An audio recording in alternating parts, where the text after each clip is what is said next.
তাদের এটা দীর্ঘদিনের সমস্যা। বামফ্রন্ট 20-25 বছর এখানে সরকার ছিল ত্রিপুরা রাজ্যতে। সেই বামফ্রন্ট সরকারের চলাকালীন এই সন্তান এলাকাগুলির খুব দুর্গম অবস্থায় ছিল সেই সময় থেকে, এবং বামফ্রন্ট সরকারের আমলে এখানে তাদেরকে কিছু করা হয়নি, উন্নয়নমূলক কিছু কাজ করা হয়নি, রাস্তাঘাটের কিছু কাজ করা হয়নি, জলের ব্যবস্থা করা হয়নি, বিদ্যুতের ব্যবস্থা করা হয়নি। সেই কারণে আজকে তাদের এই গ্রামবাসীদের এই বিক্ষোভটা।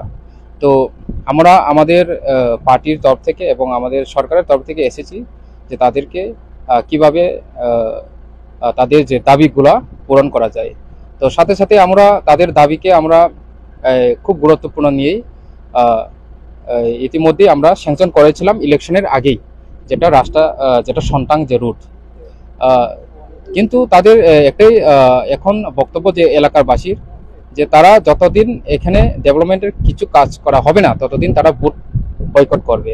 তো এমন অনেকগুলো আমাদের এলাকায় রয়েছে যে ভোট বয়কট করে দাবি পেয়েছে, সেই কারণে তাদের একটা এক্সাম্পল হয়ে দাঁড়িয়েছে। তো আমি বলতে চাই এবং এলাকাবাসীদেরকেও আমি অ্যাসুরেন্স দিয়েছি, যতটুকু পারি আমরা কাজ করব, যতটুকু পারি আমরা আমাদের এই সরকারের তরফ থেকে করব। কিন্তু আমরা তো এই ইতিমধ্যে সরকার এসেছি, তো কম সময়ে কিভাবে এতগুলি ডেভেলপমেন্ট কাজ করতে পারবো? যেটা সিপিএমের আমলে যে কাজগুলি হয়নি সেটা হঠাৎ করে তো আমরা করতে পারবো না। আমরা আস্তে আস্তে কাজগুলি করছি অম্পি আরডি ব্লকের আন্ডারে। কিন্তু এখানের এলাকাবাসীর বক্তব্য এটাই যে ওরা যতদিন এখানে ডেভেলপমেন্ট হবে না ততদিন ওরা ভোট দেবে না। তো সেটাই এখন সমস্যা হয়ে দাঁড়িয়েছে এখানে। মানে তাহলে আমরা ধরে নিতে পারি যারা ভোট বয়কটে রয়েছেন তারা ভোট বয়কট করবেন, আজকে ভোট কোনোভাবেই প্রদান করছে। আমি তো তাদের সঙ্গে কথা বলেছি যে ওদেরকে ভোট দেওয়ার জন্য আমি খুব রিকোয়েস্ট করেছি। কিছু লোক ওরা ভোট দিতে চায়, কিন্তু এখানে কিছু সংখ্যক লোকের কারণে তারা ভোট দিতে পারছে না, এমন কিছু কথা উঠে এসেছে। তো দেখা যাক আমরা কি ব্যবস্থা করতে পারি। আজকে না হলে আগামী দিনে আরেকবার রিপুল হোক, এটা আমার দাবি থাকবে। কারণ এটা ডেমোক্রেসির অনেক বিরুদ্ধে হচ্ছে। যাতে আমাদের ডেমোক্রেসিতে আমরা ভোটটা প্রদান করতে পারি। স্যার, দীর্ঘ 20-25 বছর বামফ্রন্ট সরকারের আমলের পর আজ প্রায় 6 বছর হলো এই রাজ্যে বিজেপি সরকার প্রতিষ্ঠিত হয়েছে।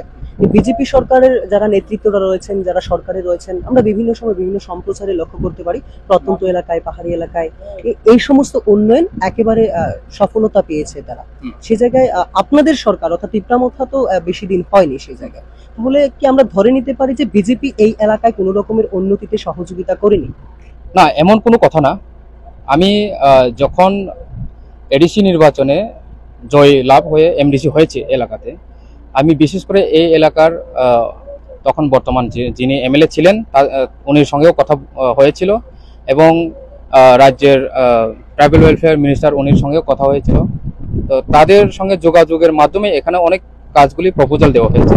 তো সেটা রাজ্য তো অন্য রাজ্যের ক্ষেত্রে ছোট, কিন্তু আমাদের রাজ্যের যে বাজেটের ক্ষেত্রে, আমাদের রাজ্যের যে বাজেট, উন্নয়নমূলক কাজের যে বাজেটের ক্ষেত্রে আমাদের রাজ্য বেশি এত ছোট নয়।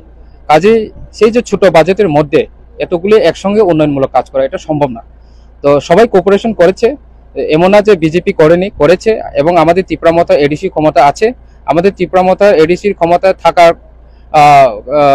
পরেও আমরাও কাজ করতে পারছি না। কারণ হচ্ছে আপনারা জানেন, বিশেষ করে এডিসিতে ফান্ড নেই, ডেভেলপমেন্ট ফান্ড নেই, সেই কারণে এটা আমরা করতে পারছি না। কিন্তু আমরা এই কাজগুলি করার জন্য আমরা উদ্যোগ অলরেডি নিয়েছি, এবং সেটা স্যাংশনও মেমো আছে, যেটা কিছুক্ষণ আগে আমাদের এডিএম সাহেব এসেছিলেন, উনি দেখিয়েছেন। কিন্তু তারপরে ওরা যদি না মানে, এটা তাদের ডেমোক্রেসি, তাদের রাইটস, তারা কিভাবে এটা নিয়ে নেবে। আমরা কি ধরে নিতে পারি ভিলেজ কাউন্সিল নির্বাচনের আগে এই এলাকার যে সমস্যাগুলি রয়েছে সমস্যার সমাধান হবে? হ্যাঁ, এটা সমস্যা অবশ্যই সমাধান হবে। কারণ যেটা স্যাংশন হয়েছে সেই কাজগুলি হয়ে যাবে।